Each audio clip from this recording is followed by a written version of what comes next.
Il n'eut pas le temps de crier. Il y eut un craquement à l'intérieur, comme si un tonneau rempli de tripes pourries avait éclaté. À ce moment-là, tous ceux qui se trouvaient à proximité sentirent une odeur nauséabonde, aigre, résineuse, mêlée de lait caillé et de sang séché. Sous la soutane, juste au-dessus des genoux, le tissu commença à noircir.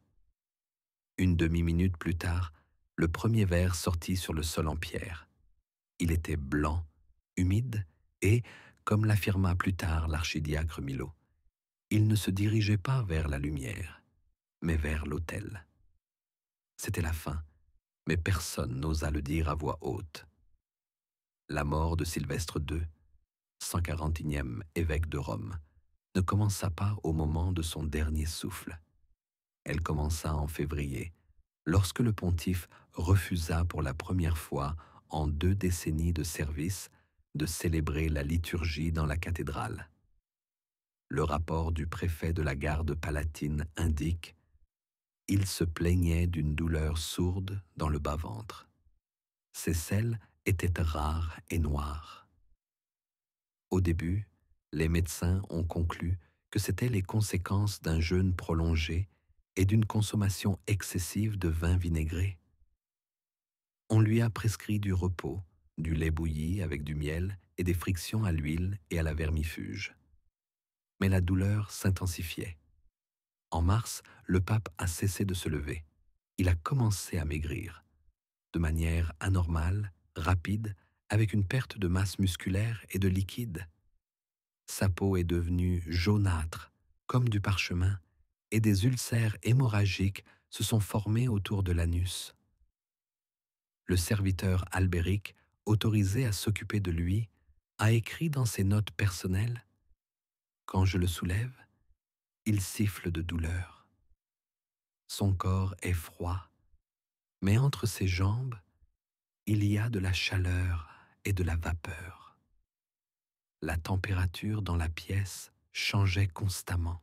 Le médecin Lambert exigea d'appliquer d'urgence une décoction de graisse de porc avec du cendrier et du concombre, mais les chambellans refusèrent. Sa sainteté n'accepte pas les procédures qui sentent la chair. En avril, une fistule s'est ouverte dans le bas-ventre de Sylvestre. Du pus jaunâtre s'en écoulait. L'un des scribes a décrit comment, pendant la nuit, lors du changement de linge, une larve humide a rampé sur la cuisse du pontife. Personne n'y a cru, jusqu'à ce qu'il y en ait des dizaines. Elles apparaissaient sous la peau, dans l'anus, dans les fissures du bas du dos. Tous ceux qui lavaient son corps se plaignaient d'une odeur venant de l'intérieur. L'un des frères abandonna ses vœux et partit en disant: « Ce n'est pas lui qui vit là, c'est ce qui le mange qui vit là. » Au même moment, des troubles éclatèrent à la curie. Le cardinal Giovanni affirmait que le pontife était possédé. Il fut soutenu par l'archevêque d'Arella, qui insistait pour qu'on lui fasse lire un exorcisme spécial. Mais le médecin Lambert écrivit dans une dénonciation: « Ce n'est pas le diable, c'est la mort intestinale, des ulcères purulents, un mucus nauséabond, une transpiration abondante et des bruits dans le ventre. » Il fut interdit aux médecins d'utiliser du fer. À la place, on prescrivait des prières et des frictions à la myrrhe. En mai, Sylvestre ne parlait plus. Il remuait seulement les lèvres. De la salive noire coulait de sa bouche. Les ecclésiastiques qui restaient à son chevet remarquèrent que le visage du pape avait changé. Ses pommettes s'étaient enfoncées. Ses pupilles s'étaient dilatées. Ses lèvres étaient gercées et ses joues couvertes de taches, d'abord jaunes, puis violacées. Mais le plus effrayant était la région autour de l'anus. La peau y était éclatée. Les plaies se sont confondues en un grand trou sanglant. Des vers en sortaient chaque nuit, rampant sous les draps, sur le sol, dans les fissures.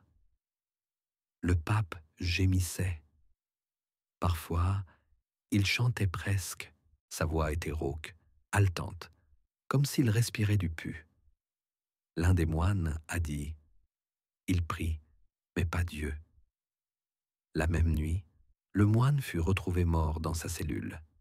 Il avait une marque de ceinture autour du cou. Officiellement, il s'agissait d'un suicide.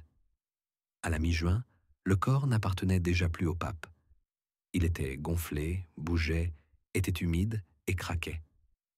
Le serviteur qui changeait son lit écrivait « Il est tout couvert de mucus. Le drap lui colle à la peau.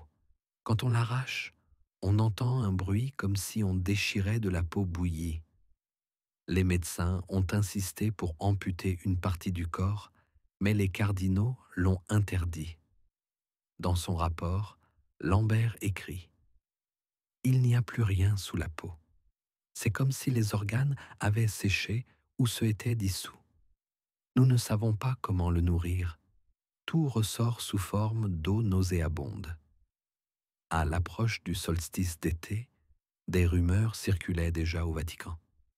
Le pape est en train de se décomposer. Certains affirmaient que son corps était puni. D'autres prétendaient qu'il avait touché des livres interdits.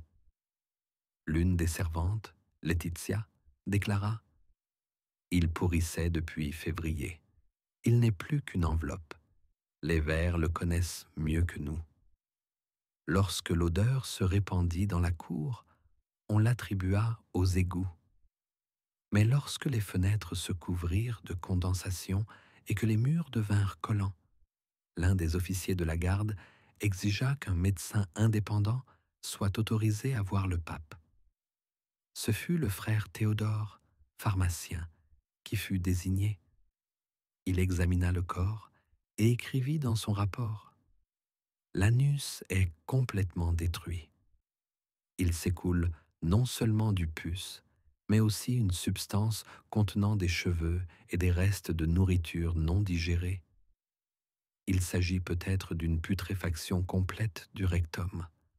Nous sommes au bord de la décomposition. » Plus tard, Théodore ne fut pas retrouvé. Seules ses notes, maculées de cire et de sang, furent retrouvées. Elle disait simplement « Il n'est pas mort, il n'est pas vivant. Il est une maison pour les autres. » Les serviteurs qui montaient la garde à la porte des appartements papaux au cours de la 2e semaine de mai ont remarqué que l'air devenait plus lourd vers la nuit. L'odeur ne provenait pas de la nourriture ou des onguents, mais du corps lui-même. En particulier, de la zone recouverte de bandages humides. Les rapports de l'administration de l'hôpital indiquaient « L'humidité s'intensifie. Le liquide s'écoule à travers les tissus et se répand sur le pourtour du lit. » L'un des médecins a rapporté « Lorsque nous avons retiré la tunique inférieure, la partie inférieure du corps ressemblait déjà à de la chair grise en lambeaux. Au toucher, c'était mou, les doigts s'enfonçaient à l'intérieur. Il fut alors décidé de ne pas soulever le pontifical, le corps ne supportant pas les déplacements. Les esclaves hospitaliers affectés à ces soins parlaient d'un craquement sous la peau, comme si elle éclatait de l'intérieur. L'un d'eux a décrit que, lorsqu'on le retournait, la fesse droite émettait un bruit semblable à celui de la peau desséchée qui craque, et sous le bandage, il y avait des cloques remplies de pus. Elles éclataient d'elles-mêmes. On n'avait pas le temps de changer les bandages. Pendant la nuit, ils étaient tellement imbibés qu'ils laissaient des taches sur les planches du sol. Le 3e jour, après la Pentecôte, l'un des diacres, entré pour le dernier rite, est sorti et s'est évanoui. On l'a emmené, et dans le rapport du chapelain, on a noté « Il y avait de la vapeur dans la pièce et quelque chose bougeait près des pieds du pontife. » On a alors autorisé pour la première fois d'aérer la pièce. Mais en ouvrant les volets, on découvrit que le tissu intérieur qui pendait sur le cadre était recouvert d'une substance visqueuse noire. On l'enleva et on le brûla. On fit brûler de l'encens et des encensoirs sur les murs. Cela ne servit à rien. L'odeur devint épicée, écœurante, comme du vin aigre mélangé à de la viande chaude. Personne n'a lavé papa, les documents indiquent clairement. Seul le frère Milonius a touché le corps. La peau de l'index et du majeur de ses mains a été retirée. Milonius était sourd et presque muet. C'est pourquoi il a été autorisé à entrer. Plus tard, dans ses notes, il a dessiné schématiquement les contours du corps et a fait des annotations. Le ventre est comme un pot. Le nombril a disparu. À sa place, il y a une fente d'où sort un courant d'air froid. Le périnée est enflé, mais il n'a plus de forme. Des anneaux sortent de l'anus, qui ne semblent pas être des intestins, mais de la peau lisse, comme des bébés serpents. Le clergé des archives du Vatican a commencé à discuter de la fermeture des chroniques. Le secrétaire du cardinal de Laura a déclaré dans une lettre « Si les chroniques sont ouvertes à l'avenir, toutes les mentions de putréfaction doivent être supprimées. Que la mort soit rapide, juste, dans la prière. Tout le reste est bon pour le feu. » On lui répondit « Trop de choses ont déjà été écrites. Les serviteurs parlent, les serviteurs entendent. » Une campagne d'intimidation commença alors. Tous ceux qui entraient dans les appartements étaient tenus au silence sous peine d'excommunication. 2 personnes furent excommuniées, toutes 2 disparurent. L'une fut retrouvée dans le Tibre. Au début du mois de juin, la partie inférieure du corps du pape ne présentait plus aucun signe de vie. Elle ne réagissait pas au toucher, ne retenait pas les bandages, et des gouttes de pus s'écoulaient de la peau. Les médecins se disputaient. Fallait-il couper ou laisser? On proposa de comprimer le corps avec de la glace, mais le Vatican refusa. Le corps de loin ne doit être ni comprimé ni congelé. Il ne restait plus qu'à changer les bandages. Chaque jour, ils étaient brûlés. Chaque soir, des récipients remplis de vinaigre et d'huile étaient remontés de la cuisine souterraine. Chaque soir, les frères se bouchaient le nez avec leurs manches, mais ils tombaient malades les uns après les autres. Éruptions cutanées, faiblesse, saignement des gencives. Des rumeurs ont commencé à circuler. L'un des aumôniers a noté dans son journal « Je ne l'ai pas vu, mais j'ai entendu. Pendant la nuit, le corps émettait des sons, pas des gémissements, pas des murmures, mais un bruit, comme si quelque chose bougeait lentement à travers la peau vide. Après cela, il a été transféré à un autre poste. Un autre frère a décrit dans une lettre « J'ai vu la peau de son ventre enfler, puis un mince filet ressemblant à un ver en sortir. Il se tortillait comme s'il cherchait une issue. » Cette lettre fut détruite, mais les rumeurs se multipliaient. Le pape donnait naissance à des vers, les vers étaient maudits. Le corps ne mourait pas, mais continuait à vivre une autre vie. Le serviteur Giraud, qui montait la garde de nuit, a écrit dans une note personnelle « 2e jour près du lit du pape. Je l'entends respirer, mais pas avec sa poitrine. Quelque chose bouge dans le bas de son ventre. Le bandage est mouillé, le sol aussi. Quand j'ai essayé de l'essuyer, 3 anneaux blancs sont sortis d'un pli. J'ai pensé que c'étaient les doigts d'un enfant, mais ils n'avaient pas d'os. Puis, ils ont disparu. » Cette note a été trouvée sur lui après sa mort. Il est mort étouffé, s'étant lui-même bouché la bouche avec un morceau de tissu imbibé d'opium. À la fin du mois de juin, on ne l'appelait plus par son nom. Dans les documents, il était devenu sa silhouette ou simplement le corps. Même les cardinaux évitaient son nom. Les lettres commençaient par la phrase « En ce qui concerne ses appartements » ou « En ce qui concerne la partie est du palais ». Les documents officiels étaient remplis sans signature. Seul un rapport de l'inquisiteur Maldukshi contient la mention suivante.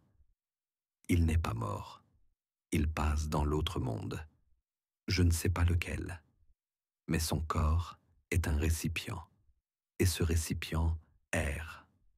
Lorsque l'un des médecins, le frère Tiburtius, proposa de recoudre les plaies sur le ventre, l'archevêque répondit « As-tu déjà vu quelqu'un recoudre de la pourriture ?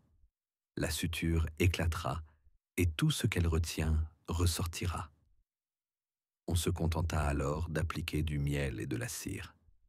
Cela ne servit à rien. Son ventre finit par se fendre complètement, comme du pain rassis. Sous la peau, on découvrit un tissu rose et friable, semblable à un foie cuit. Il était recouvert de mucus, dans lequel grouillaient des vers qui dégageaient une odeur nauséabonde. Au cours de la 4e semaine de juin, un garde chargé de surveiller l'entrée pendant la nuit entra dans la chambre. Il resta à l'intérieur pendant 8 minutes. Quand il sortit, il tremblait. Il ne parlait pas. Il écrivit seulement. Il regarde, sans yeux, mais il regarde. Le lendemain, il s'est pendu. On a trouvé des plaies sur son corps, sur la poitrine, l'aine et l'arrière de la tête. Les médecins ont dit que ce n'était pas une maladie, c'était le contact avec l'invisible. Après cela, la garde a été remplacée. Désormais, seuls des vieillards, muets ou presque aveugles, gardaient les chambres. L'un d'eux mourut 5 jours plus tard. Avant de mourir, il murmurait dans son sommeil « Il demande qu'on ouvre ». Les domestiques ne l'appelaient plus par son nom. Dans les rapports, il était désormais celui qui respire le pus.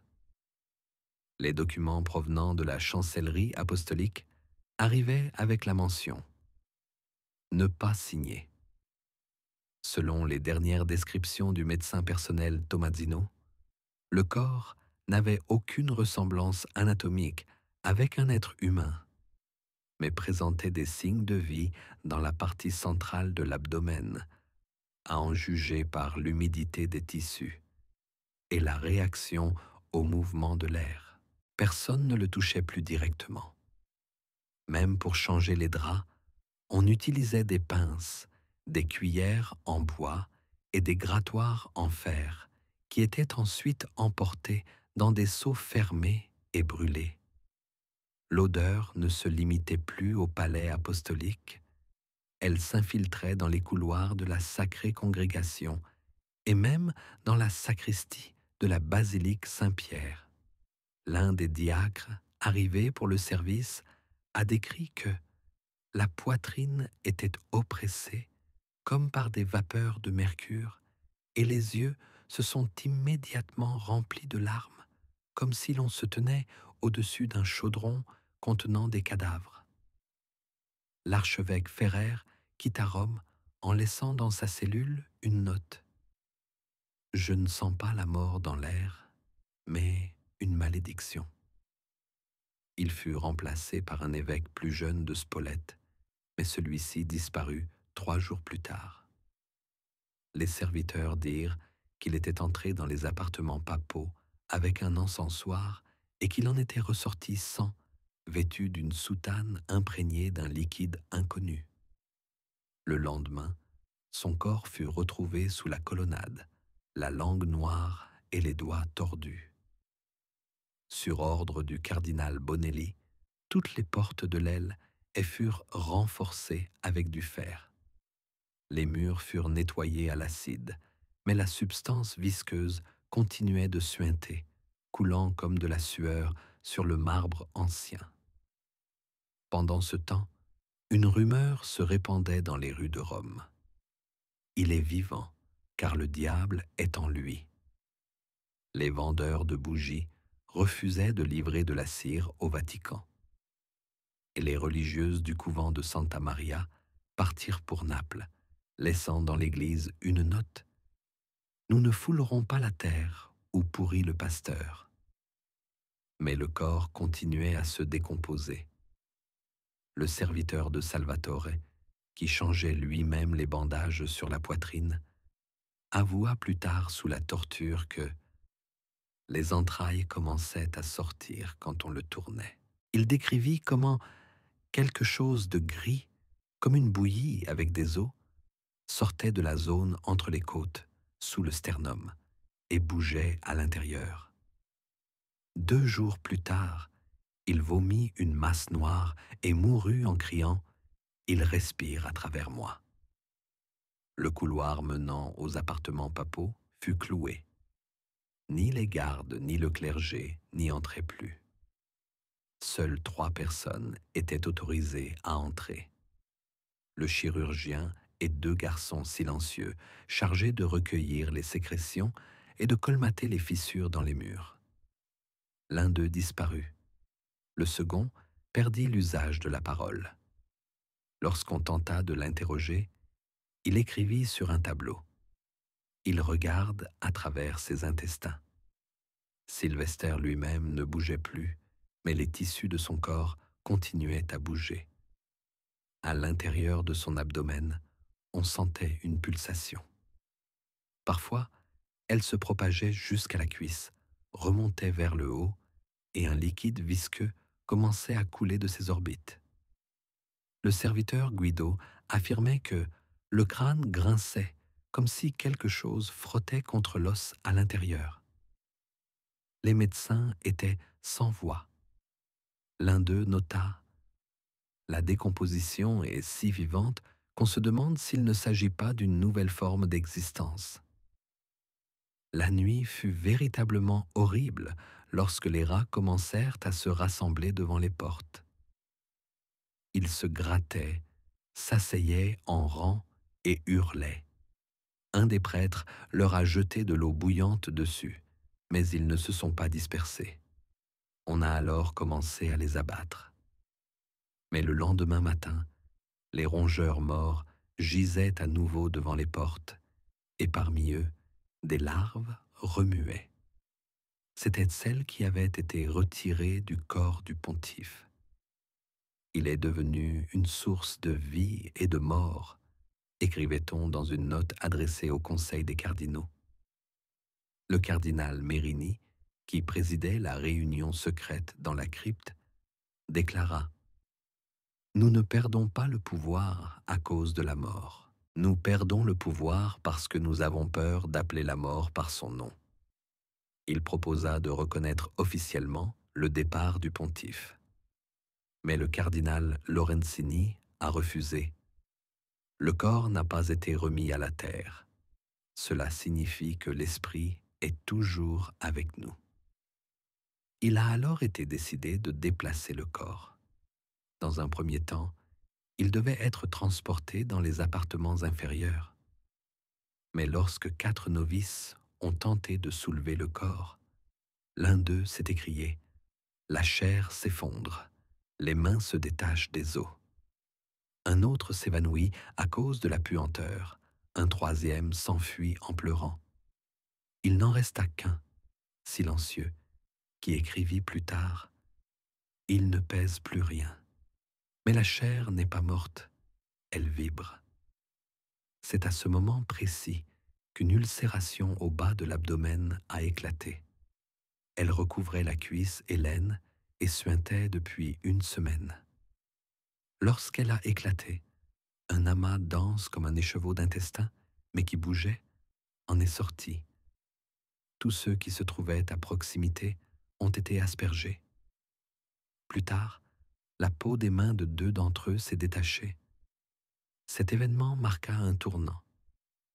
Le lendemain matin, le cardinal Bonelli ordonna: Aucune tentative de déplacement. Il reste où il est, mais que sa chambre devienne son tombeau. Pendant 24 heures, les gardes murèrent les portes. De l'intérieur, on entendait un râle semblable à une respiration. Puis, le silence. Mais au petit matin, le mur s'assombrit. Du pu apparut à travers une fissure. On la colmata avec de la cire.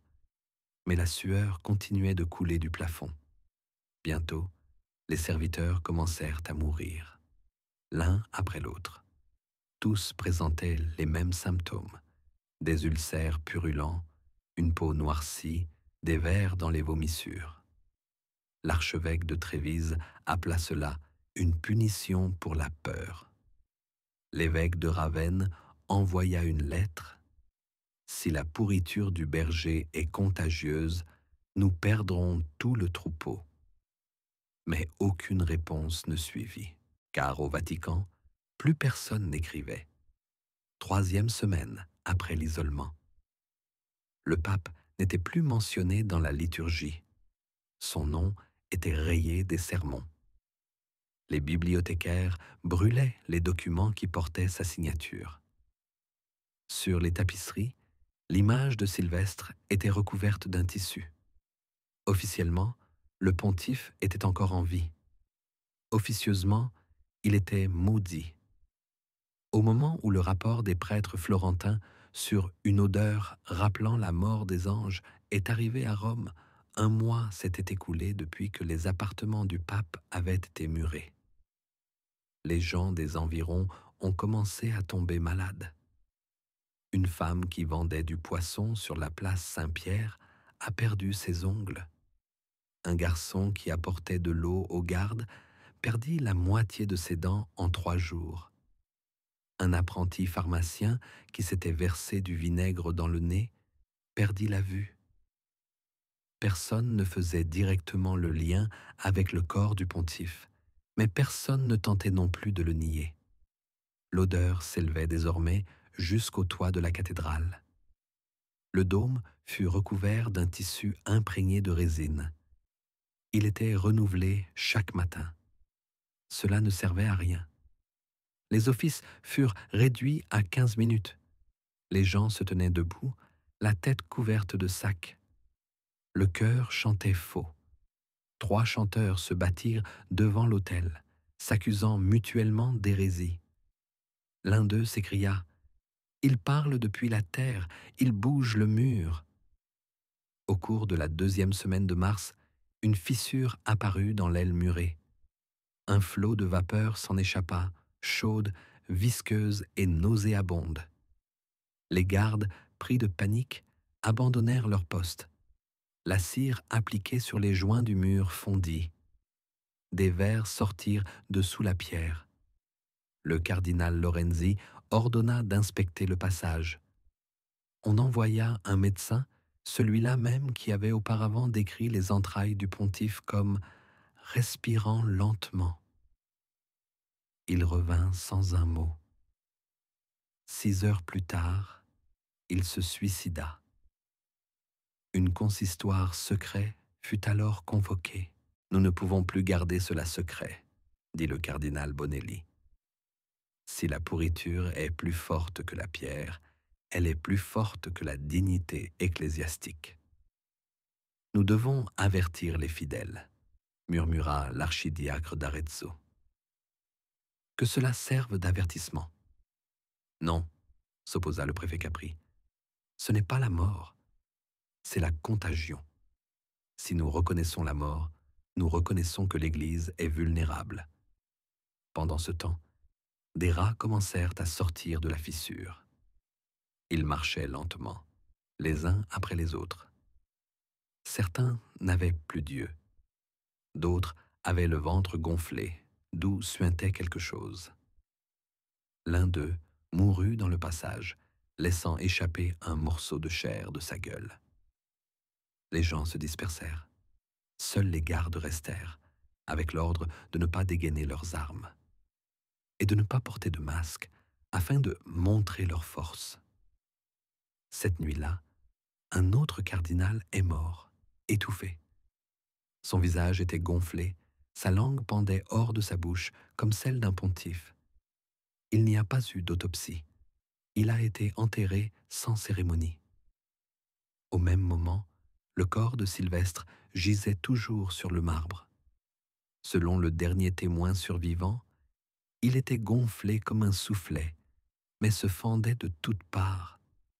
Des bulles sortaient des fissures, à l'intérieur desquelles se déplaçaient des vers.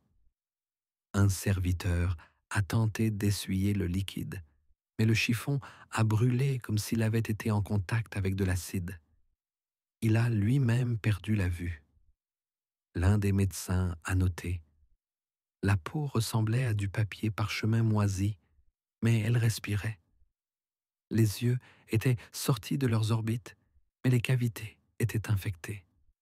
Les plaies étaient tellement ouvertes que l'abdomen était complètement enfoncé. Les organes ne tenaient plus en place, ils glissaient vers le bas. Certains continuaient de battre. Le problème était que personne ne savait quand il était mort.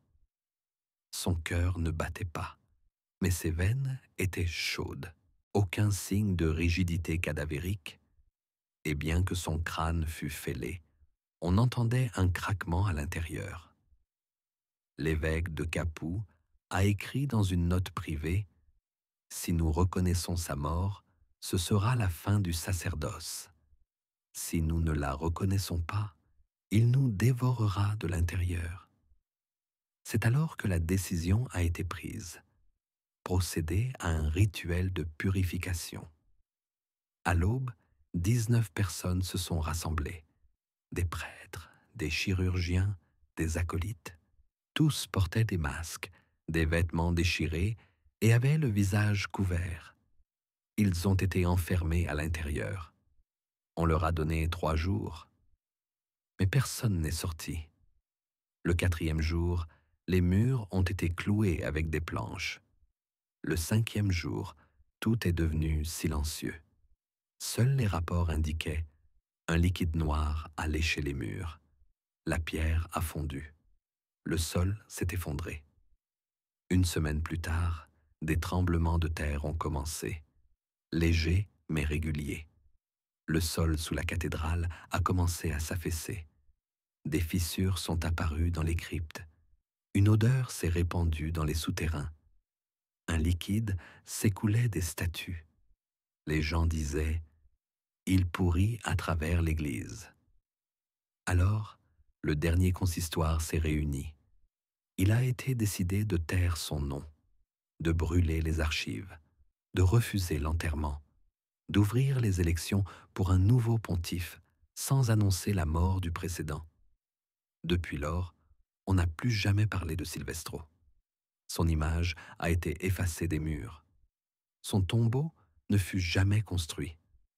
Son rang, officiellement, ne prit jamais fin. Sa chambre est toujours murée. Les serviteurs qui en retiraient la cire moururent plus tard. Tous succombèrent à des plaies purulentes et à des vers dans le côlon. Les lettres des ambassadeurs allemands disent: « Rome tremble de puanteur, mais personne ne prononce son nom. » Il prie sans Saint-Père. Il prie dans la peur. Un vieil archiviste à l'agonie a écrit: « Le corps s'est brisé, mais la voix est restée. Nous l'entendons demander pardon. »